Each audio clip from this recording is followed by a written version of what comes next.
Gold, trusted gold buyers. మీరు తాకట్టు పెట్టిన బంగారాన్ని విడిపించి ఈ రోజు ఉన్న మార్కెట్ ధరకు కొనబడను.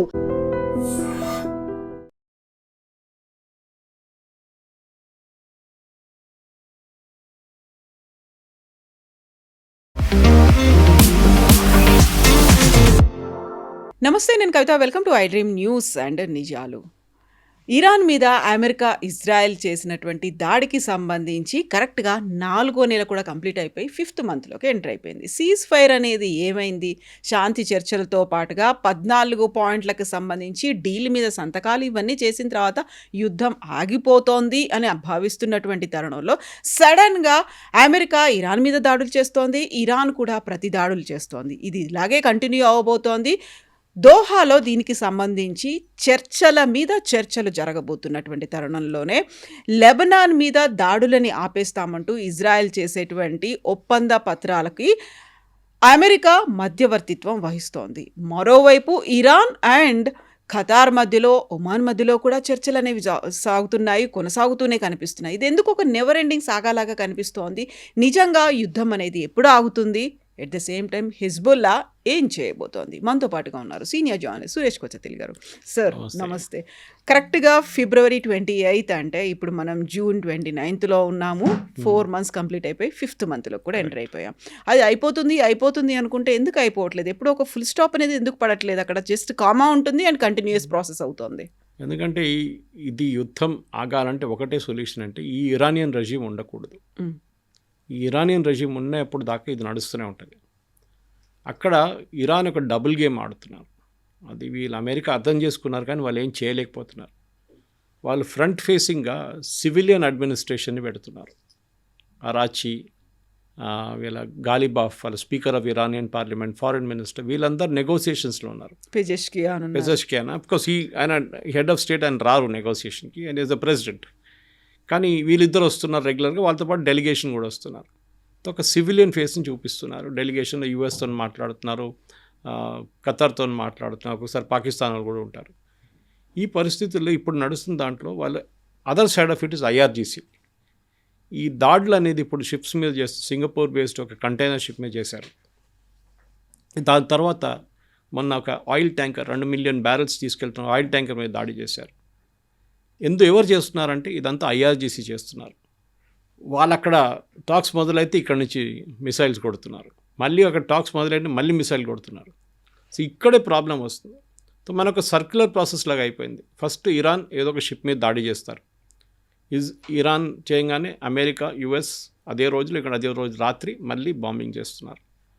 అది చేసినప్పుడు వాళ్ళు ఏం చేస్తున్నారు, ఇరాన్ మళ్ళీ పక్కనున్న బహ్రెయిన్, కువైత్ వీళ్ళ మీద దాడి చేస్తున్నారు. మళ్ళీ ఆగిపోతుంది. రెండో రోజు మళ్ళీ ఇంకో షిప్ మీద దాడి జరుగుతుంది. Same process repeats. అమెరికా మళ్ళీ బాంబు వేస్తారు, వీళ్ళు పక్కన దేశం. ఇది ఎప్పుడు ఆగుతుంది? ఇది మీరు అడిగే ప్రశ్న. ఇక్కడే ప్రాబ్లం కూడా వస్తుంది అన్నమాట. ఎందుకు ఆగట్లేదు అంటే బేసిక్లీ సొల్యూషన్ లేదు దీనికి. ఇరానియన్ గవర్నమెంట్ దగ్గర వీరు చెప్తుంది ఒకటి, చేస్తుంది ఒక మాట అనమాట. వీళ్ళేమంటారు, MOUలో చాలా క్లియర్గా ఉంది దట్ ఈ పర్టికులర్ వాటర్వే, ఓకే, మనం మాట్లాడుతున్న ఈ వాటర్వేలో స్ట్రైట్ ఆఫ్ హార్మోస్లో మా అధికారం ఉంది. మ్యాక్సిమం వాళ్ళు ఒక లీవ్ ఏమిస్తున్నారంటే ఒమాన్ కూడా ఉంది, మేము ఒమాన్ కలిసి దీన్ని కంట్రోల్ చేసుకుంటాం. US ఏమో ఒమాన్ మీద చాలా మటుకు పెద్ద ప్రెషర్ పెట్టారు, దట్ మీరు ఏ ఒప్పందాన్ని రాకూడదని చెప్పి ప్రెషర్ పెట్టారనమాట. ఆ పరిస్థితుల్లో ఇప్పుడు ఉన్న దాంట్లో ఒమాన్ ఏం చేస్తున్నారు, ఒమాన్ వైపు నుంచి మీరు ఇప్పుడు ఆ మ్యారిటైమ్ ట్రాఫిక్ లైవ్ మ్యాప్ చూస్తే కూడా తెలిసిపోతుంది. ఒమాన్ వైపు నుంచి షిప్స్ వేస్తుంది, ఇరాన్ వైపు నుంచి వెళ్ళట్లేదు. సో ఇరాన్ ఏమంటున్నారు, ఈ షిప్పులంతా మా వైపు నుంచి వెళ్ళాలి, ఒమాన్ వైపు నుంచి వెళ్ళకూడదు. దానికి లాజిక్ ఏం వాళ్ళు ఇస్తున్నారంటే, ఒమాన్ వైపు మేము మైన్స్ వేసి పెట్టామంటున్నారు. ఒమాన్ ఏమో మైన్స్ గురించి మాట్లాడలేదు అసలు. ఇన్ని షిప్పులు పోయిన తర్వాత ఒక షిప్ మీద కూడా మైన్ అటాక్ జరగలేదు, అంటే మైన్ హిట్ కాలేదు. అది అంటే అక్కడ మైన్స్ లేవు, వీళ్ళు జస్ట్ బ్లఫింగ్. ఇరాన్ కోపం ఏంటంటే అటు వెళ్ళిపోతే ఒమాన్ వైపు నుంచి మేము దాని షిప్స్ని కంట్రోల్ చేయలేకపోతున్నాం, రెవెన్యూ కూడా మిస్ అవుతుంది, వాళ్ళ దగ్గర టోల్ తీసుకోలేకపోతున్నాం. అది ఇరాన్కున్న కోపం. ఇరాన్ ఏమంటారు, ఈ MOUలో ఒక పాయింట్ అది కూడా ఉంది, దట్ 60 daysలో డిసైడ్ చేసి దాన్ని బట్టి మేము we will start charging toll. US ఏమంటున్నారు, అట్లా ఏం లేదంటున్నారు. ఇక్కడే కవిత గారి మెయిన్ ప్రాబ్లం ఇక్కడ వస్తుంది. వీళ్ళు ఏం ఒప్పందం సైన్ చేశారో ఇప్పుడు కూడా అర్థం కావట్లేదు. వీళ్ళు ఇప్పుడు కూడా ఒక మాట అంటున్నారు, వాళ్ళు అంటున్నారు అది కాదంటున్నారు. అట్లీస్ట్ 2 ఒప్పందాలు పక్కన పెట్టండి. Then we'll see whether what is where అనేది చాలా క్లియర్గా తెలిసిపోతుంది. ఇక్కడే ప్రాబ్లం వస్తుంది. ఇప్పుడు ఇరాన్ అండ్ మన యుఎస్ ఇప్పుడు దోహాలో కలుస్తూ అంటున్నారు. ఖత్తర్ వాళ్ళు మీడియేట్ చేస్తున్నారు. ఎందుకంటే ఖత్తర్ కూడా తెలిసిపోయింది ఇప్పుడు కొంచెం స్ట్రెయిట్ ఆఫ్ హార్మోస్ ఫ్లో చేయగానే ఆయిల్ గ్యాస్ అంతా ఫ్లో అవుతుంది. మళ్ళీ దీన్ని వీళ్ళు ట్యాప్ ఆఫ్ చేసేలాగా చేస్తే ఇరాన్ మళ్ళీ ఆగిపోతుంది మొత్తం. Oil is already coming near $76 వచ్చేసింది, which is a big relief అన్నమాట అందరికీ. ఈ పరిస్థితుల్లో ఇంకా ముందుకు ఏం చేయబోతున్నారు మనం 2 వైపుల నుంచి అర్థం చేసుకోవాలి. మీకు ఇరాన్ వైపు చెప్పాను నేను. అక్కడ ప్రాబ్లం ఏంటంటే హార్డ్ లైనర్స్, ఐఆర్జీసీ లాంటి హార్డ్ లైనర్స్ ఏమంటున్నారు, కాంప్రమైజ్ అవుతున్నారు. ఎవరు? అరాచి అండ్ గాలిబాఫ్. ఇటువైపు ప్రెసిడెంట్ ట్రంప్ మీద ప్రెషర్ ఏంటంటే ఆయన టోటలీ సరెండర్ చేసేసారు ఇరాన్కి, అమెరికాకి ఏం రాలేదని చెప్పి అక్కడున్న చాలామంది రిపబ్లికన్ సెనేటర్స్ కానివ్వండి, ఇటు డెమోక్రాట్స్ ఆటోమేటిక్లీ వాళ్ళు కూడా చెప్తున్నారు. అది కాకుండా అమెరికన్ మీడియాలో విపరీతమైన అటాక్ జరుగుతుంది ప్రెసిడెంట్ ట్రంప్ మీద. He is a very weak president, అది ఇది అని చెప్పేసి. సో ప్రెసిడెంట్ ట్రంప్ కూడా చాలా పెద్ద ప్రెషర్లో ఉన్నారు. అది కాకుండా ఆయనకు మెయిన్గా అంటే మీరు గుర్తుంటుంది, ఆయన ఒక స్టేట్మెంట్ ఇచ్చారు, I don't want be like Hoover. అంటే మన ప్రేక్షకులు అర్థం చేసుకోవాలి, who is Hoover. Edgar Hoover was a American president. ఈ గ్రేట్ డిప్రెషన్ టైంలో ఆయన ప్రెసిడెంట్ ఉండే. ఆయన తీసుకున్న కొన్ని డిసిషన్స్తోని, నిర్ణయాలతోనే అక్కడ ఆ టైంలో అమెరికాలో డిప్రెషన్ వచ్చింది, గ్రేట్ డిప్రెషన్. అది కాకుండా మొత్తం లోకమంతా ప్రపంచం మొత్తం గ్రేట్ డిప్రెషన్లో వెళ్ళిపోయింది కంప్లీట్గా. దాన్ని బయటికి రావడానికి చాలా సంవత్సరాలు పట్టింది. ఆయన చాలా అన్పాపులర్ ప్రెసిడెంట్ అయిపోయారు ఎడ్గర్ హూవర్. ఆయన పేరు ఎక్కడో ఒకటి ఉంది, I think either in Pentagon or in FBI headquarters మీద ఆయన పేరు ఇప్పుడు కూడా ఉంది. ఐ డోంట్ రిమెంబర్ ఎక్కడ ఉంది అనేది, గుర్తురావట్లేదు నాకు. కానీ ప్రెసిడెంట్ ట్రంప్ అంటున్నా నేను హూవర్ లాగా ఉండకూడదు, దానికోసం నేను ఇది చేశానంట. అంటే ఆయన ఏమంటారు, లోకంలో ఇది చేయకపోతే మొత్తం complete world will be wiped out economically. అదే జరుగుతుంది. ఇప్పుడు మనం అనుకుంటా అది ఇండోనేషియా ఉండొచ్చు, పాకిస్తాన్ ఉండొచ్చు, శ్రీలంక ఉండొచ్చు, లేకుంటే మలేషియా ఉండొచ్చు అని. ఈ క్రైసిస్ కాదు, అది క్రైసిస్ యుఎస్లో జరుగుతుంది. యుఎస్ దగ్గర స్ట్రాటజిక్ ఆయిల్ రిజర్వ్స్ అని ఉంటాయి, మన దగ్గర కూడా ఉన్నట్ల. మనకు 63 రోజులు ఉన్నాయి, ప్లస్ మన దగ్గర ఎప్పుడు ఒక 30 రోజుల రిఫైనరీల స్టాక్ ఉంటుంది. ఒక 90 రోజులు అక్కడ పెట్టుకోవచ్చు. అది కాకుండా షిప్స్లో వస్తున్న షిప్లో ఇంకొక 30 రోజులు ఉంటుంది. సో 120 రోజుల స్టాక్ మన దగ్గర ఎప్పుడు ఉంటుంది, which is basically 3 months. America దగ్గర 7 నుంచి 9 నెలలకి స్టాక్ ఉంది వాళ్ళ దగ్గర. పెద్ద దేశం కదా, వాళ్ళు స్టాక్ ఉంచుకుంటారు. కానీ దాని నుంచి లాస్ట్ ఒక ఆల్మోస్ట్ ఈ 4 నెలల్లో విత్డ్రా చేసుకుని చాలా మటుకు విత్డ్రా చేసుకున్నారు. ఇప్పుడు వాళ్ళ దగ్గర ఉన్నది 6 నుంచి 7 నెలల దాకా స్టాక్. 5 నెలల కన్నా తక్కువ స్టాక్ వచ్చేస్తే డెడ్ స్టాక్ అంటారు, దాన్ని ముట్టకూడదు యాక్చువల్లీ. కానీ అమెరికా దాన్ని కూడా విత్డ్రా చేస్తున్నారు, ఇప్పుడు కూడా డ్రా చేస్తున్నారు. ఇంకొక 2 వారాల్లో ఆ స్టాక్ అయిపోతుండే and America would have gone into big crisis. ఇప్పుడున్న $4 కూడా $6 నుంచి $8 వెళ్ళిపోతుండే ఫ్యూయల్ ఛార్జెస్. అది జరగలేదు. సో దానికి ప్రెసిడెంట్ ట్రంప్ అంటున్నా, నేను దానికోసం చేశాను, ఇక్కడ ప్రజల కోసం చేశాను, అమెరికన్ ప్రజల కోసం చేశారు, ఆల్ ఓవర్ ద వరల్డ్ ఈ ప్రైసెస్ తగ్గించడానికి నేను తీసుకున్న మూవ్ అని చెప్తున్నారు. కానీ ఆయన మీద చాలా ప్రెషర్ ఉంది, ఎట్లయినా డీల్ ఫినిష్ చేయాలి, ఎట్లయినా డీల్ కంప్లీట్ చేయాలని చెప్పి. అట్ ద సేమ్ టైం అటువైపు ఇరాన్ తెలిసిపోయింది, వీళ్ళు ఒక వీక్ రెజ్యూమ్, ప్రెసిడెంట్ ట్రంప్ చాలా ప్రెషర్లో ఉన్నారు. సో ఆయన్ని, ఈ ప్రెషర్ని వీళ్ళు వాడుకుంటున్నారు, టెస్ట్ చేస్తున్నారు. ఒక బాంబేస్ చూద్దాం ఏమవుతుంది, ఓకే మనం కొడుతున్నారు, గుడ్, మనం బహ్రెయిన్ని, కువైత్ని కొడదాం, ఏమవుతుంది చూద్దాం, వాళ్ళు ఏం రియాక్ట్ అవుతారు, నెక్స్ట్ వెయిట్ చేస్తారు 2 రోజుల మళ్ళీ. ఎందుకంటే బేసిక్లీ ఇరాన్ ఏమంటారంటే స్ట్రెయిట్ ఆఫ్ హార్మోస్ మా న్యూక్లియర్ వెపన్, అది మా ట్రంప్ కార్డ్, అది మేము వాడుకుంటాం అండ్ వీ విల్, అది మా రైట్ అంటున్నారు. కానీ 20th February కన్నా ముందు దీని గురించి అసలు మాట్లాడలేదు. ప్రెసిడెంట్ ఒబామాతో చేసిన టీంతో చేసిన JCPOలో దీని గురించి అసలు స్ట్రెయిట్ ఆఫ్ హార్మోస్ గురించి మెన్షనే కూడా లేదు. మళ్ళీ ఎట్లా వచ్చింది ఇక్కడ, అది పెద్ద ప్రశ్న. సో ఇరాన్ తెలిసిపోయింది, వీళ్ళు స్ట్రెయిట్ ఆఫ్ హార్మోస్ని ఒకసారి ఇడిసేస్తే, అమెరికా కంట్రోల్లో వచ్చేస్తే, దెన్ వీళ్ళకి బార్గెనింగ్ చిప్ అనేది ఏమి ఉండదు ఇరాన్కి. వాళ్ళు ఒక నార్మల్ దేశంలాగా అయిపోతారు, అమెరికా వాళ్ళతో ఫుట్బాల్ ఆడుకుంటారు. ఇప్పుడు మళ్ళీ ట్రంప్ ఒక మాట అంటున్నారు, ప్రపంచంలోనే ఇరాన్ని నేను లేకుండా చేస్తాను, అంత తీవ్ర స్థాయిలో దాడులు అనేవి జరగబోతున్నాయి అనుకున్నప్పుడు ఇరాన్ కూడా అదే అంతే తీవ్ర స్థాయిలో ఎందుకని స్పందిస్తుంది? సడన్గా అక్కడి దాకా వచ్చింది, ఒక పీస్ టాక్స్ అనేవి అవుతున్నాయి, తర్వాత మొత్తం ఒక కంక్లూడింగ్ పాయింట్కి వస్తాయి అనుకున్నప్పుడు మళ్ళీ ఎందుకు ఇలాంటి ఒక మూమెంట్స్ వస్తున్నాయి, ఎందుకని అటాక్స్ జరుగుతున్నాయి? కవిత గారు, ఇరాన్ దగ్గర డబ్బులు లేకుండే, కానీ లాస్ట్ 1 weekలో ప్రతిరోజు $140 million సంపాదిస్తున్నారు వాళ్ళు. వాళ్ళ షిప్స్ బయట వెళ్తున్నాయి, 6 నుంచి 8 షిప్లు. వాళ్ళ దగ్గర ఇప్పుడు నెక్స్ట్ ఒక 2-3 మంత్స్లో వాళ్ళ దగ్గర కావాల్సిన డబ్బులు వచ్చేస్తుంది. వచ్చిన తర్వాత వాళ్ళు ఏం చేస్తారు, ఫస్ట్ వాళ్ళ దగ్గర ఉన్న ఐఆర్జీసీ స్టాఫ్కి శాలరీ ఇవ్వలేదు 3 నెలల నుంచి, ఆ శాలరీ ఇస్తారు. వాళ్ళ రెగ్యులర్ మున్సిపల్ వర్కర్స్ కానీ టీచర్స్ కానీ వాళ్ళకి జీతం ఇవ్వాలి, అది ఇచ్చేస్తారు. ఒక లెవెల్ దాకా కంట్రోల్ అయిపోతారు అక్కడ. నెక్స్ట్ ఇన్ఫ్లేషన్, ఇప్పుడున్న ఇన్ఫ్లేషన్ 70%-80% ఇన్ఫ్లేషన్, దాన్ని తగ్గించాలి. దానికి ఏం కావాలి, బయట నుంచి గోధుమలు తెచ్చుకోవాలి, మిగతా మీట్ తెచ్చుకోవాలి బయట నుంచి. అమెరికా ఏమంటున్నారు, మేము మా దగ్గర డబ్బులు ఉంది, మీ డబ్బులు $26 బిలియన్ ఉంది కదా, మేము మీకు ఇచ్చేస్తాం, కానీ ఇవ్వం డైరెక్ట్గా. మీరు అమెరికన్ ఫార్మర్స్ దగ్గర నుంచి గోధుమలు కొనుక్కోండి, సోయాబీన్ కొనుక్కోండి, మేము కొనేసి మీకు ఇచ్చేస్తాం, మీరు అంత ట్రబుల్ కూడా తీసుకోక్కర్లేదు, వీ విల్ 26 బిలియన్ నుంచి కొన్ని తీసి మీకు ఇచ్చేస్తాం. వీళ్ళేమంటారు, వద్దు, మాకు మీ దగ్గర నుంచి ఏమొద్దు, మాకు ఆ డబ్బులు ఇచ్చేసేయండి, మా డబ్బులు. దీన్ని ఒక కాంటెక్స్ట్గా చూడాలి కవిత గారు, చాలా ఇంపార్టెంట్ కాంటెక్స్ట్ ఉంది.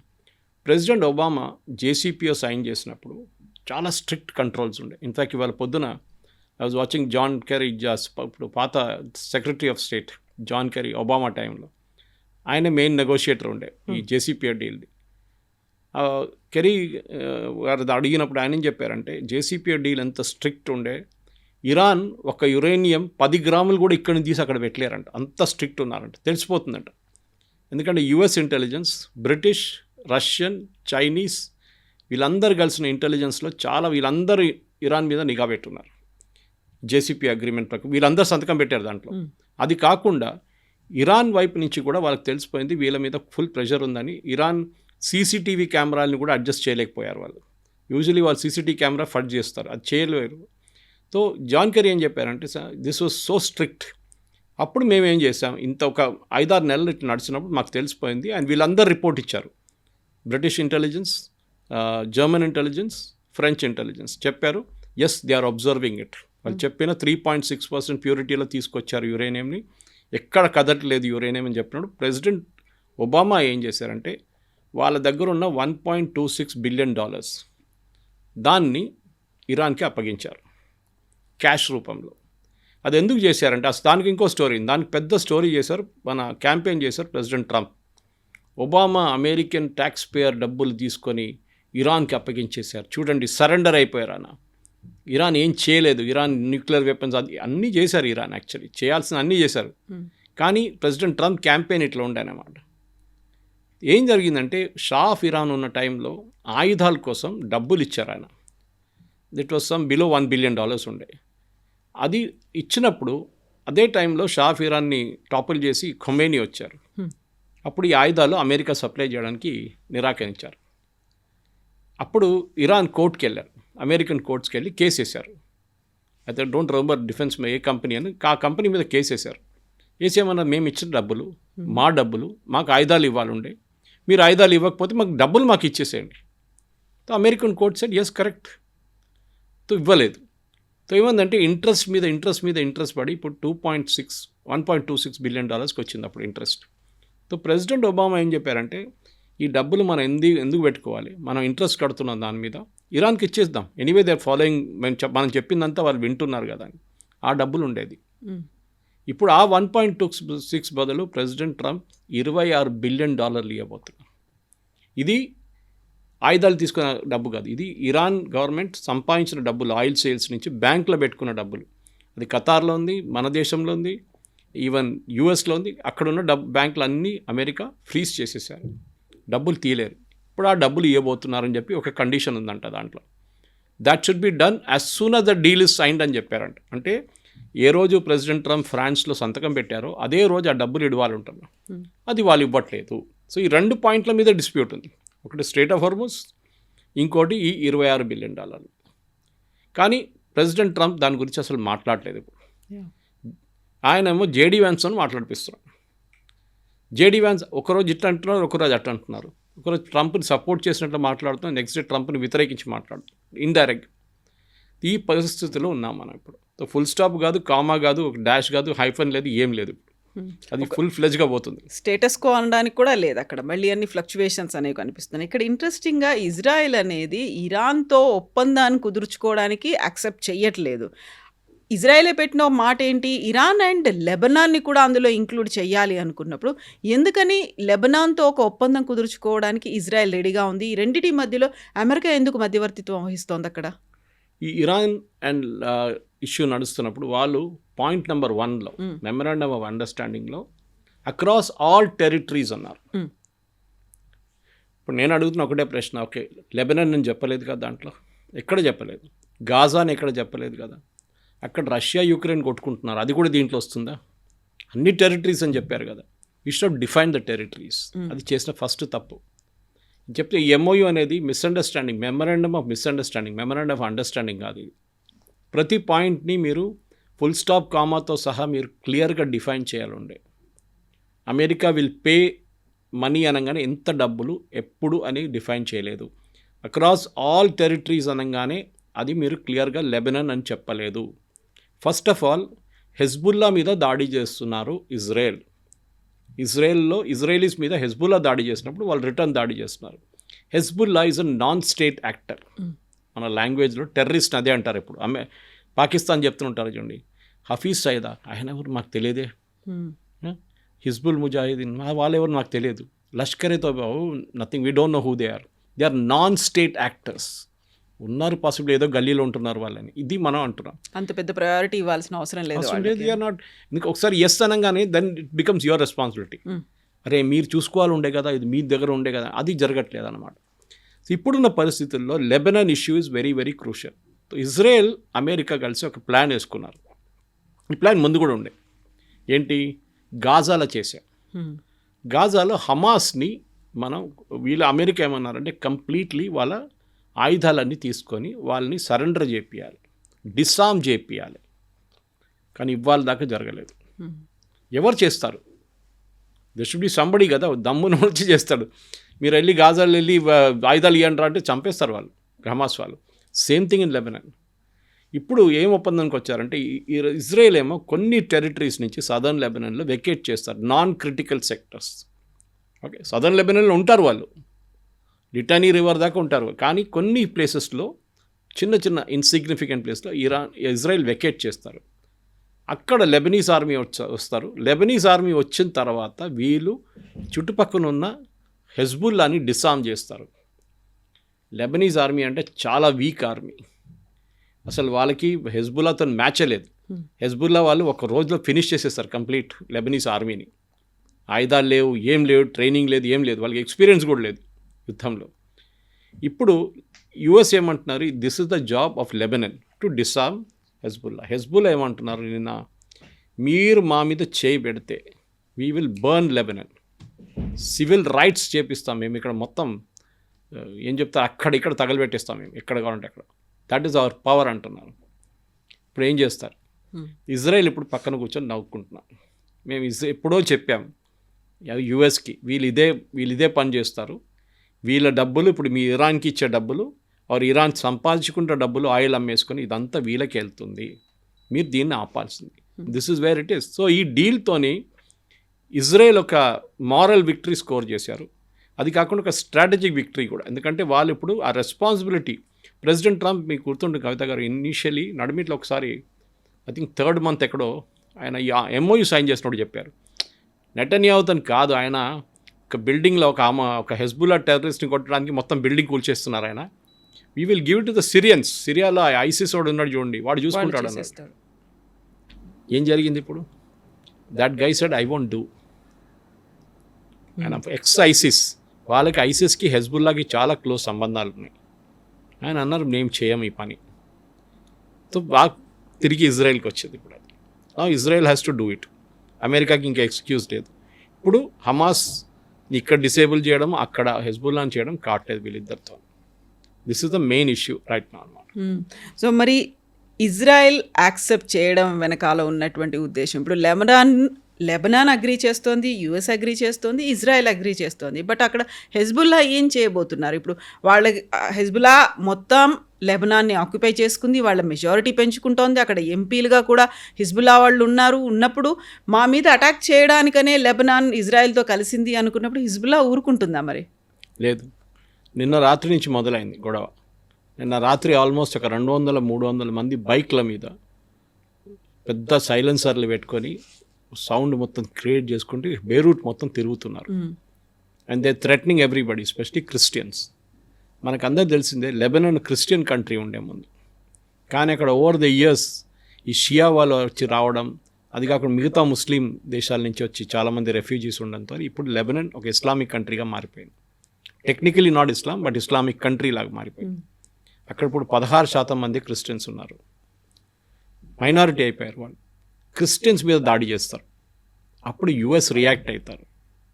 యుఎస్ రియాక్ట్ అయినప్పుడు మళ్ళీ ఇంకొక ఫ్రంట్ ఓపెన్ అయిపోతుంది యుద్ధంలో. అండ్ ఇజ్రాయెల్కి ఇది ఎగ్జాక్ట్లీ ఇదే కావాలి. ఇజ్రాయెల్ ఎప్పటి నుంచో చెప్తున్నారు, మీరు ఇరాన్ని బిలీవ్ చేయకండి. ప్రెసిడెంట్ ట్రంప్ ఏమో ఆయన బాబు యుద్ధం ఎట్లా ఆపాలని చెప్పి, I should not be another Hoover అని చెప్పేసి, యుద్ధం ఎట్లా ఆపుదాం, ఇట్లా ఆపుదాం, మనం ఈ వేళతో ఎవరితోనే సంతకం పెట్టుకుందాం, I will do a deal with the devil అంటారు ఇంగ్లీష్లో. అది చేశారు. ఇప్పుడు ప్రెసిడెంట్ ట్రంప్కి చేయాల్సి వస్తుంది ఈ పని. ఇజ్రాయెల్ పక్కన జరిగిపోతారు, మీరే చేసేసుకోండి, మీరు disarm Hezbollah, then we'll see how it possible. కాదు అది. సో లెబనాన్ ఇంకో ఫ్లాష్ పాయింట్గా మారబోతుంది. బహుశా ఇంకొక 2-3 వారాల్లో హెజ్బుల్లా మీద అమెరికా ఏమైనా మూవ్స్ చేస్తే డెఫినెట్గా హెజ్బుల్లా రియాక్ట్ అవుతారు. అండ్ ఇరాన్ కూడా రియాక్ట్ అవుతారు. అక్కడ వాళ్ళు అంటారు, MOU వైలేట్ చేశారు మీరు, that they shall be no hostilities across all frontiers, అది మీరు వైలేట్ చేశారని చెప్పేసి. మళ్ళీ ఒమన్లో కూడా అక్కడ ఒప్పందాలు అనేవి కుదరబోతున్నాయి అనేటువంటి మాట. డిఫరెంట్గా అన్నీ కుదుర్చుకుంటున్నారు తప్ప అందరూ కలిసి ఒక కలెక్టివ్గా చేయాల్సినటువంటి పని చేయట్లేదా? బిట్స్ అండ్ పీసెస్గా మాట్లాడుకుంటున్నారు, మీటింగ్లు అనేవి పెట్టుకుంటున్నారు. ఎక్కడైతే క్రక్స్ ఆఫ్ ద పాయింట్ అంటారో ఆ పాయింట్ గురించి అని ఎందుకు మాట్లాడుకోవట్లేరు? ఒక యూనిటీ అనేది ఎందుకు రావట్లేదు? మళ్ళీ అక్కడ ఇస్లామాబాద్ టాక్స్ పాకిస్తాన్ ఏమైంది అసలు? పాకిస్తాన్ ఇప్పుడు పక్కన పెట్టేశారు. పాకిస్తాన్కి దీంట్లో రోల్ లేదు. ఇప్పుడు చాలా క్లియర్గా తెలిసిపోయింది. ఎందుకంటే డబ్బులు ఉంటే మీరు మాట్లాడవచ్చు, డబ్బులు పవర్ ఉంటుంది. ఖత్తర్ దగ్గర డబ్బులు చాలా ఉన్నాయి. You're one of the richest Islamic nations. Qatar పిలిస్తే ఖత్తర్ ఇరాన్ మాట్లాడతారు. ఎందుకంటే రేపు ఖత్తర్ అంటారు, I will give you $50 billion, మీరు యుద్ధం ఆపండి అంటే ఇరాన్ ఆపేస్తారు. అంత పవర్ ఉంది ఖత్తర్ దగ్గర. కానీ ఖత్తర్ ఏం చేస్తున్నారంటే వాళ్ళకి ఇప్పుడు గ్యాస్ అమ్మలేకపోతున్నారు. వాళ్ళు లాస్ట్ 4 నెలల నుంచి వాళ్ళు అస్సలు సంపాదించలేదు, డబ్బులే లేదు వాళ్ళ దగ్గర. ఖత్తర్ వాళ్ళ FD విత్డ్రా చేసుకుంటున్నారు. FD అంటే వాళ్ళ దగ్గర ఇన్వెస్ట్మెంట్ చేసిన అన్ని విత్డ్రా చేసుకుంటున్నారు, US నుంచి, బ్రిటన్ నుంచి. సో ఇప్పుడు ఖత్తర్ ఎందుకు చేస్తున్నారంటే, ఖత్తర్ అంటున్నారు వీళ్ళిద్దరిని కూర్చోబెట్టి మాట్లాడదాం, అట్లీస్ట్ స్ట్రైట్ ఆఫ్ హార్మోస్ని నెక్స్ట్ 6 months దాకా ఓపెన్ పెడదాం, ఓకే, ఈ డీల్ క్లోజ్ చేసేదాకా. కానీ అది జరగదు. స్ట్రైట్ ఆఫ్ హార్మోస్ మీద ఇరాన్ కంట్రోల్ ఉండడానికి ట్రై చేస్తున్నారు. అటువైపు మన ఇజ్రాయెల్ సంగతి చూడండి. మీరు ఇదన్నప్పుడు ఒమాన్లో కూడా జరిగింది. ఒమాన్తో కూడా చర్చలు జరుగుతున్నాయి. వాళ్ళ ఇరాన్ ఎవరి నుంచో ఎవరో వెళ్ళారు అక్కడికి, మాట్లాడుతూ వాళ్ళేమంటున్నారంటే, మేము ఒమాన్ కలిసి ఈ స్ట్రైట్ ఆఫ్ హార్మోస్ని కంట్రోల్ చేస్తాం. ఇంటర్నేషనల్ మ్యారిటైమ్ రూల్స్ ప్రకారం, ఇంటర్నేషనల్ మ్యారిటైమ్ లా ప్రకారం అది ఒక ఇంటర్నేషనల్ వాటర్వే. ఇప్పుడు రేపు శ్రీలంక అండ్ భారతదేశం నడిమిట్లో ఉన్న గ్యాప్ అని చూడండి, ఓకే, ఆ గ్యాప్ నుంచి లేకుంటే శ్రీలంక చుట్టూ నుంచి వెళ్తున్న, మన దగ్గర నుంచి వెళ్తున్న ఏదైనా షిప్స్ ఉంటే దాన్ని మనం ఆపేసి అక్కడి నుంచి మీరు టోల్ కట్టమంటే ఎవరైనా కడతారా? రేపు మనం గ్రేట్ నికోబార్ ప్రాజెక్ట్ వచ్చిన తర్వాత అదే భయం ఉంది కదా, మలకా స్ట్రేట్ దగ్గర ఒక టోల్ పెడితే ఏమవుతుంది? 40 నుంచి 50 నుంచి 60% చైనీస్ ప్రోడక్ట్స్ ఆ రూట్ నుంచి వెళ్తాయి. ఇక్కడ చైనా ఏం చేస్తారు? అప్పుడు అబ్జెక్ట్ చేస్తారు కదా, డెఫినెట్ చేస్తారు. It's an international waterway. కానీ ఎప్పుడైనా ఏ దేశానికైనా వాళ్ళకి స్పెషల్ ఎకనామిక్ జోన్ అని ఉంటుంది కవిత గారు. మనకు కూడా ఉంది, అది 30 కిలోమీటర్ నాటికల్ మైల్స్ ఉంటుంది, కొన్ని చోట్ల 45 నాటికల్ మైల్స్ ఉంటుంది. ఖత్తర్ ఇటు ఉన్నప్పుడు ఒమాన్ అండ్ ఇరాన్ నడిమిట్లో ఉన్న వాటర్వేలో ఒక portion is international waterway, complete international waterway కాదు. సో వాళ్ళు లాజికల్గా లీగల్గా మాట్లాడితే Iran is correct to certain extent, అంతే. మొత్తం వాటర్వే వాళ్ళది కాదు, వాళ్ళ వైపు ఉన్నది వాళ్ళది. సో ఒమాన్ ఏమంటున్నారు, ఇప్పుడు US ప్రెషర్ పెట్టిన తర్వాత ఒమాన్ వాళ్ళ వాటర్వే అని చూడండి, దాన్ని ఈ షిప్స్ అన్నీ వాడుకోవచ్చు అని చెప్తున్నారు. సో షిప్స్ అన్నీ ఇప్పుడు ఒమాన్ పక్క నుంచి వెళ్తుంది.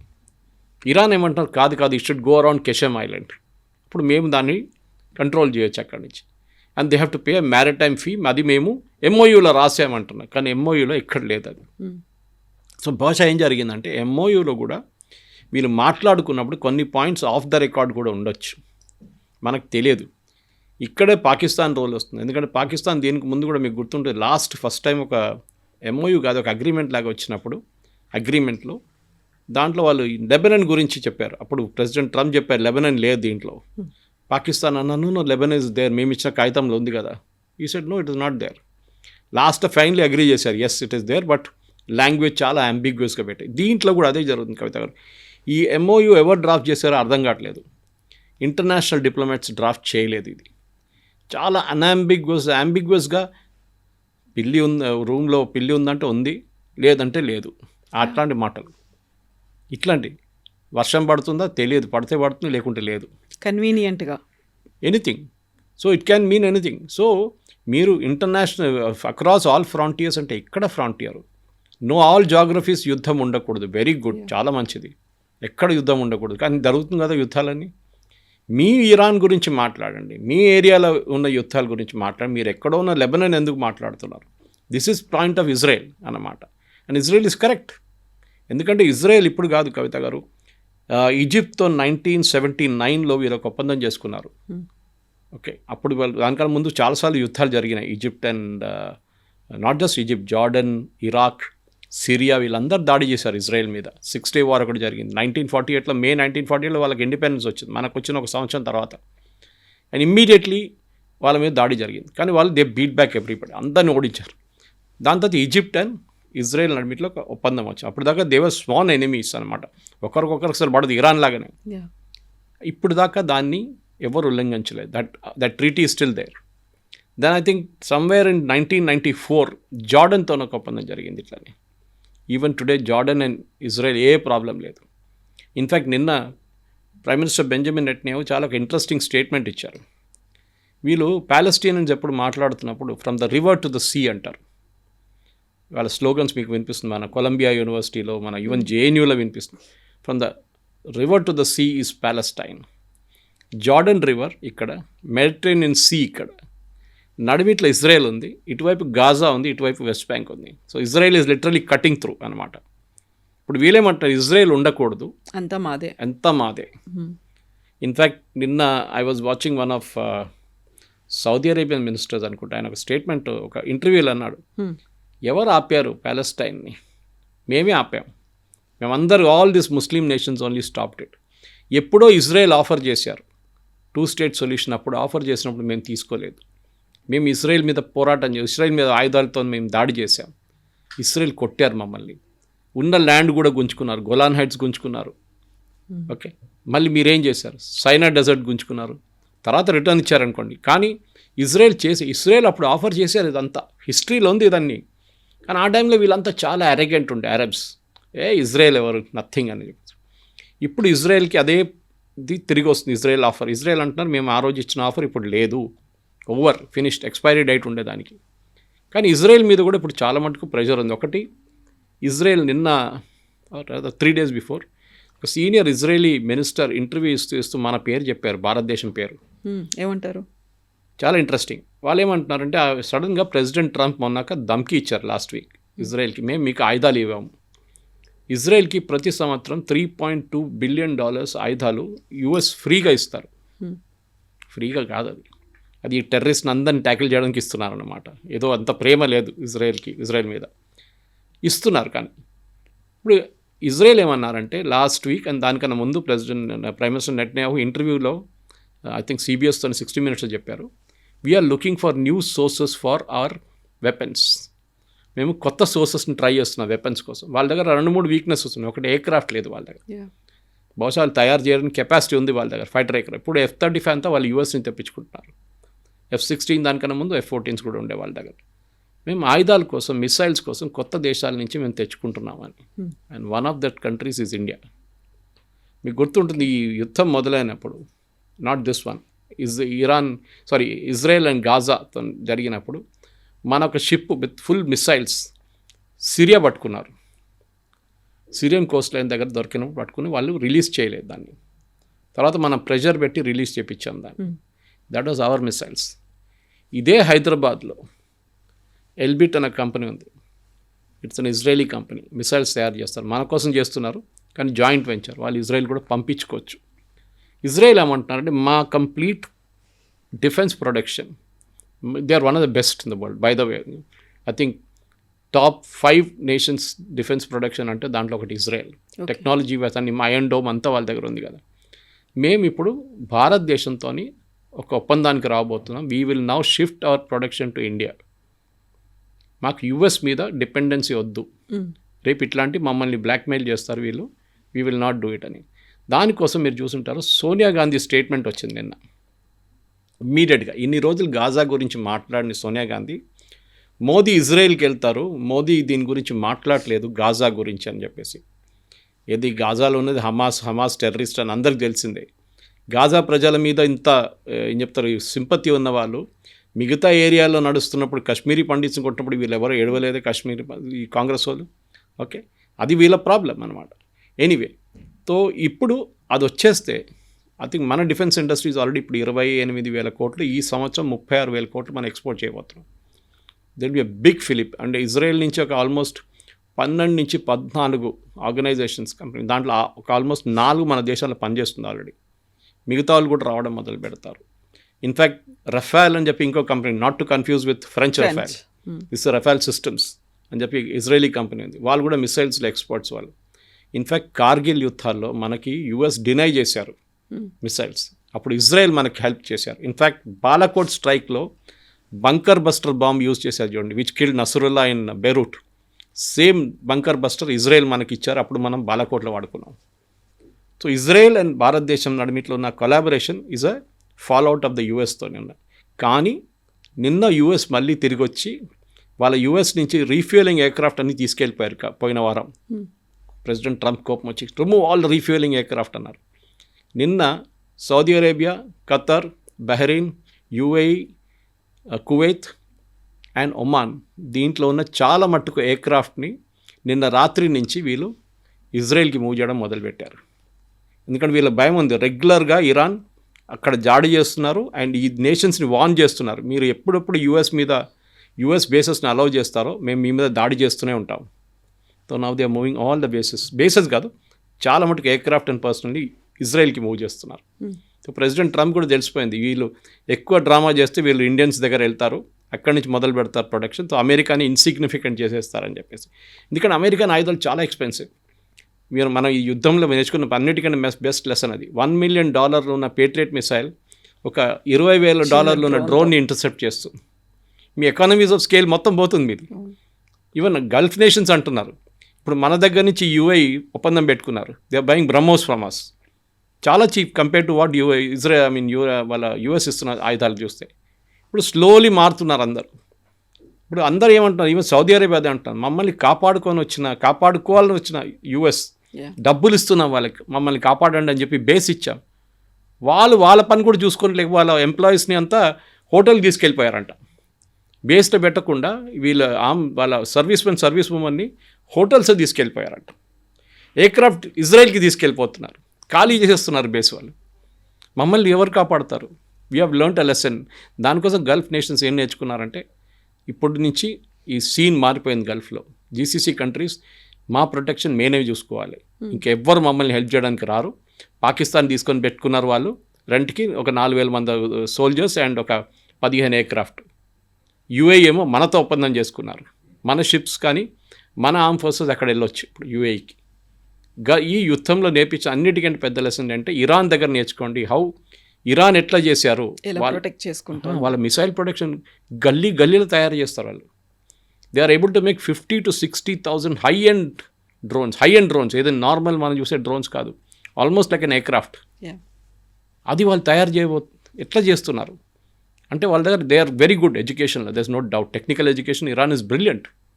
ఇది మెయిన్ అన్నమాట, ఇది జరుగుతుంది. సో ఒక కంప్లీట్ గల్ఫ్ కంట్రీస్లో మార్పు వస్తుంది. యుఎస్ నేర్చుకున్నారు, ఇజ్రాయెల్ నేర్చుకున్న లెసన్ అండ్ ఇరాన్ ఆల్సో. కానీ ఇప్పుడు చూడాల్సింది, ఈ అగ్రిమెంట్ మళ్ళీ స్ట్రేట్ ఆఫ్ హార్మోస్లో జరిగితే మళ్ళీ ఇదే స్టోరీ రిపీట్ అవుతుందండి. Their own perceptions. Yes, it will keep changing. It going around in circles అంటారు ఇంగ్లీష్లో. That's what is happening. Yes, sir. Thank you so much. Thank you very much.